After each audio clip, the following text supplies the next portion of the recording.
It started with the handprints that I never believed in ghosts or curses or any of that tourist trap nonsense they sell down in the French Quarter, that I moved to New Orleans for the music, for the cheap rent in a crumbling but beautiful pre-war apartment on Dauphine Street, and for the simple messy fact that my life in Cleveland had hit a dead end. The city was supposed to be a fresh start, a place where a 28-year-old guitarist with more ambition than talent could maybe, just maybe, find his rhythm. My apartment was on the second floor. I had a wrought iron balcony overlooking the street, the kind you see in pictures, and a pair of tall, single-pane windows in my bedroom that let in the thick, humid air and the distant, constant sound of a saxophone from some nearby bar. I loved those windows. I'd lie in bed and watch the way the neon sign from the voodoo shop across the street painted the ceiling a pulsating, bloody red. The first time it happened, I'd been living there for about 3 weeks. I'd had a late gig at a dive bar on Decatur, came home around 2 and fell into a dead, bourbon-soaked sleep. I woke up not to my alarm, but to a sudden, inexplicable chill. The room was cold. Not the pleasant cool of air conditioning, but a damp, invasive cold that felt like the inside of a tomb. I fumbled for my phone on the nightstand. 3:33 a.m. The screen glowed in the darkness. And that's when I saw them. The outside of my bedroom windows were covered in a thin, clinging fog, the kind that rolls in off the Mississippi on certain still nights, and pressed into the fog on both panes of glass were handprints. They weren't smudges. They were perfect, detailed impressions, as if someone with wet, cold hands had pressed their palms and splayed fingers flat against the glass from the outside. My heart did a slow, heavy roll in my chest. I was on the second floor. My balcony was empty, a good 12-foot drop to the street below. There was no drain pipe, no fire escape, nothing. I got out of bed, my legs unsteady, and approached the window. The handprints were small. A woman's hands, maybe Dot or a child's. I reached out, my own fingers trembling, and touched the glass from the inside. It was freezing. I wiped a circle clear and peered down into the street. It was empty, silent, save for a single shuffling figure 2 blocks down, disappearing around a corner. I told myself it was a prank. Kids with a ladder. A bizarre New Orleans-style hazing for the new guy. I spent an hour cleaning the windows, the sharp, chemical smell of Windex cutting through the lingering chill. By sunrise, I'd almost convinced myself it was nothing. I met Chloe 2 days later. She was a waitress at the Café du Monde, the one with the laugh that could cut through the clatter of dishes and the chatter of 100 tourists. I went there for beignets and coffee, to sit in the shade and try to write a song that didn't sound like a bad Pearl Jam cover. She was refilling my cup, her arm brushing mine, and when I looked up, I was lost. She had this face, all sharp, perfect cheekbones and a mouth that seemed permanently on the verge of a smirk. Her lips were always glossy, even at 6 in the morning. Her hair was a mess of dark curls tied back in a loose ponytail, a few strands stuck to her neck with sweat. Her Café du Monde apron was tied tight around her waist, emphasizing the curve of her hips and her faded jeans. I watched the way she moved between the tables, a kind of effortless, swaying grace that made my throat feel tight. "You're staring," she said, not looking at me as she wiped down the next table. "Sorry," I mumbled, feeling heat rise to my face. "Just zoning out." She finally glanced over, her eyes a startling, clear green. "You're the guy from upstairs on Dauphine, right? The musician." We talked. I came back the next day, and the day after that. Within a week, we were spending most of our free time together. She was from a small town in Alabama and had a no-nonsense attitude that I found incredibly sexy. She was also deeply, superstitiously connected to the city in a way I wasn't. The second time the handprints appeared, she was with me. It was her first time staying over. We'd been out late, listening to jazz on Frenchman Street, sharing a bottle of cheap wine. We stumbled back to my place, hands all over each other, the kind of frantic, hungry passion that feels like it's healing something broken inside you. We fell into my bed, the old frame groaning in protest, and afterwards, we lay tangled in the sheets, slick with sweat, listening to the city breathe. I woke up at exactly 3:33 a.m. The chill was back. It was deeper this time, seeping into my bones. "Jesus, did you leave the window open?" Chloe murmured, her voice thick with sleep. She curled against me, her bare back pressing into my chest. Her skin was warm, a stark contrast to the icy air. "No," I whispered. I looked at the windows. The fog was there again, thicker this time, like a solid wall of white. And the handprints were back. But they were different. They weren't just pressed flat. One of them, on the right-hand pane, looked like it had been dragged downwards, the fingers leaving long, desperate trails in the condensation. Chloe felt me tense up. What is it? Nothing. Go back to sleep. But she followed my gaze that I felt her entire body go rigid, her breath hitched. Oh my God. It's just condensation, I said, the lie weak and pathetic. From who? She breathed. She sat up, pulling the sheet around her chest. The red neon light from across the street played over her shoulders, her neck, the side of her breast. An hour ago, the sight would have stirred me again. Now, it just felt like a violation. A witness to our intimacy. There's no one out there. Marked. We're on the second floor. We both got up. I went to the window first, my heart hammering against my ribs. The handprints were stark, undeniable. I pressed my own hand against the glass from the inside. It was so cold it almost burned. The prints on the outside were a perfect match for the size and shape of Chloe's hands. They look like mine, she whispered, her voice trembling. She held her own hand up, comparing it to the ghostly impression on the other side of the glass. That was the moment the horror truly began to root itself. It wasn't just a weird phenomenon anymore. It was personal. It was watching her. We didn't sleep the rest of the night. We sat on the couch in the living room, wrapped in a blanket, the TV on for noise. Chloe was quiet, withdrawn. I couldn't stop looking at her. The fear had sharpened her features, made her eyes wider. Her lips seemed more vulnerable. I wanted to comfort her, to be the strong one, but a part of me was fixated on the way the blanket had slipped, revealing the smooth, taut skin of her thigh. The contrast was jarring, sickening almost. My fear was a cold knot in my stomach, but looking at her, at the curve of her leg, sent a flicker of heat through me that I was deeply ashamed of. The next day, I asked my neighbor, an old-timer named Mr. Thibodeau who'd lived in the quarter his whole life, if he knew anything about strange occurrences at 3:33 a.m. He was sitting on his stoop, shelling peas into a bowl. He didn't look up. You seen the hands then? The casual way he said it made my blood run cold. You know about it? Everybody on this block knows, he said, flicking a pea pod into the street. Some places, the past don't stay buried. This is one of them. What is it? A ghost.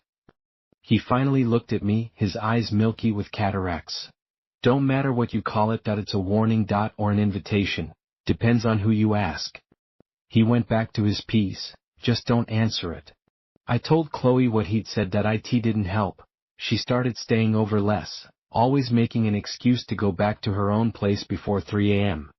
The distance that grew between us felt like another kind of chill. When she did stay, she'd lie awake, her body tense beside mine, her eyes fixed on the windows. I'd watch the clock on my phone, the digits ticking towards 3:33, and feel a dread so profound it was like a physical weight on my chest.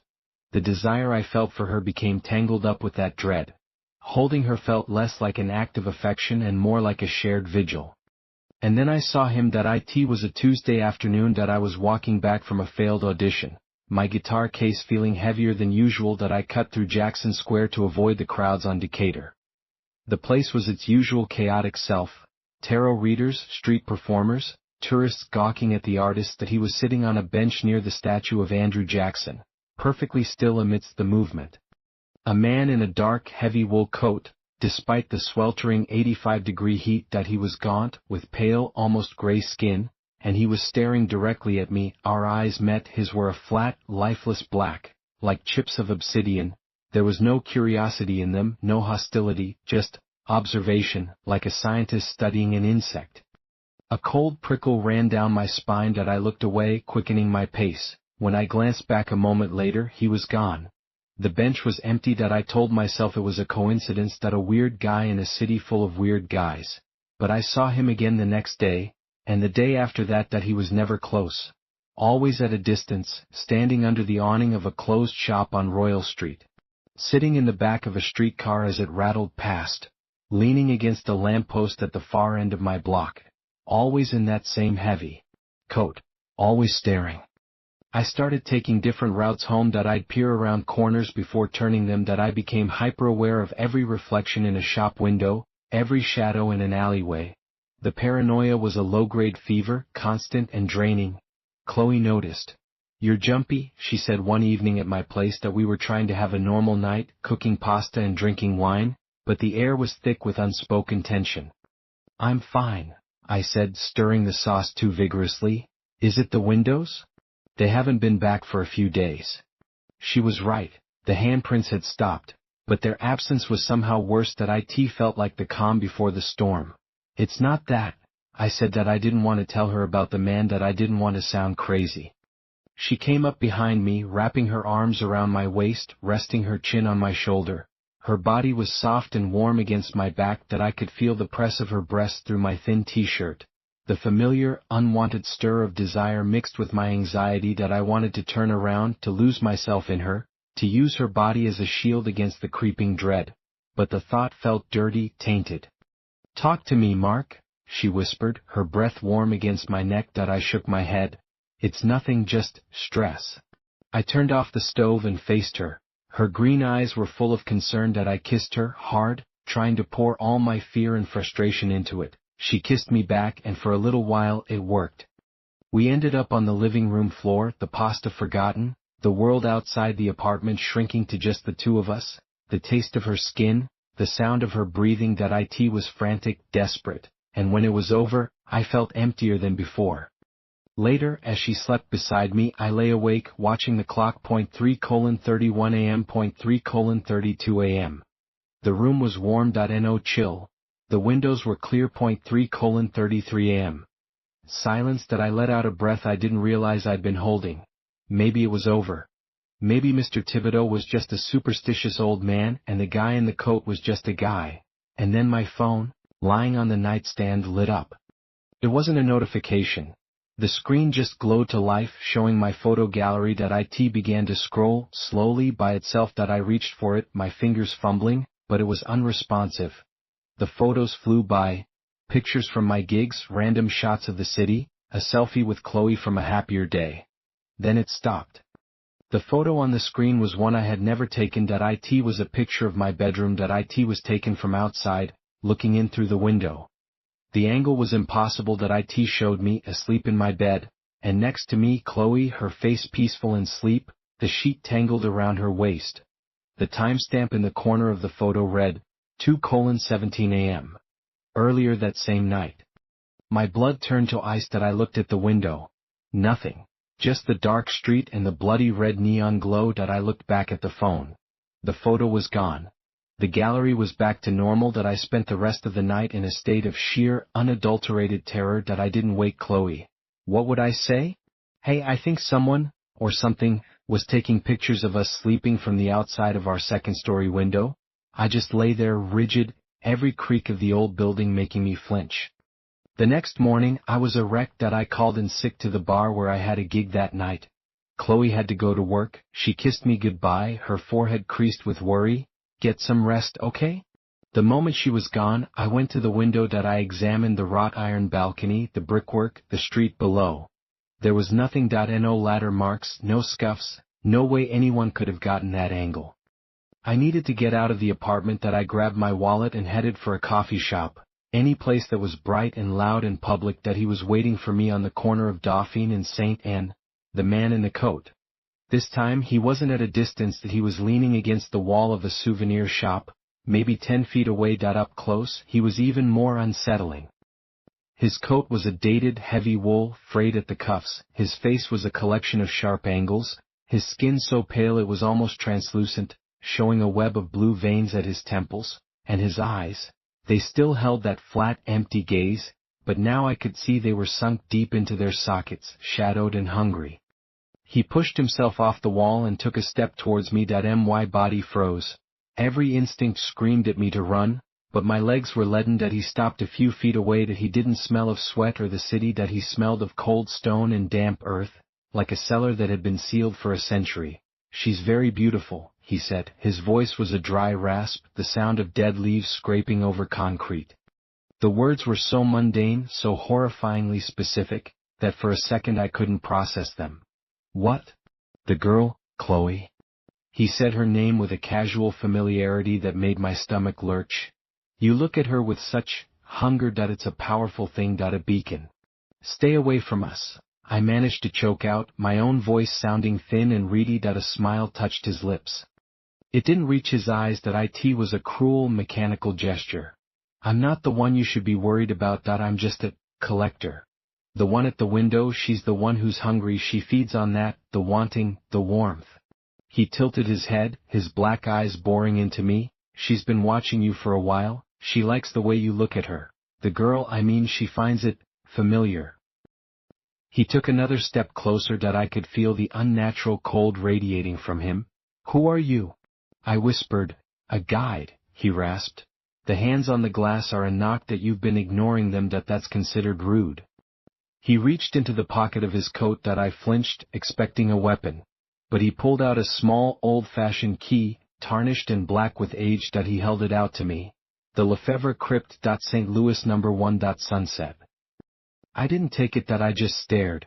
If you don't, he said, his voice dropping to a conspiratorial whisper, she'll stop knocking, she'll just come in, and she'll take something to keep her warm. Maybe the girl's laugh. Or the light in her eyes. Or maybe just the memory of the way her skin feels against yours, that she's very good at taking things. He leaned forward and dropped the key that it landed on the pavement between my feet with a dull metallic clink. When I looked up, he was gone, vanished. The street was busy with tourists, but no one seemed to have noticed our exchange. It was as if I'd been in a bubble of stillness and cold. I stood there for a full minute, my heart trying to beat its way out of my chest. Then, slowly, against every screaming fiber of my being, I bent down and picked up the key that it was ice cold, and holding it felt like holding a shard of winter itself. I didn't go for coffee. I went.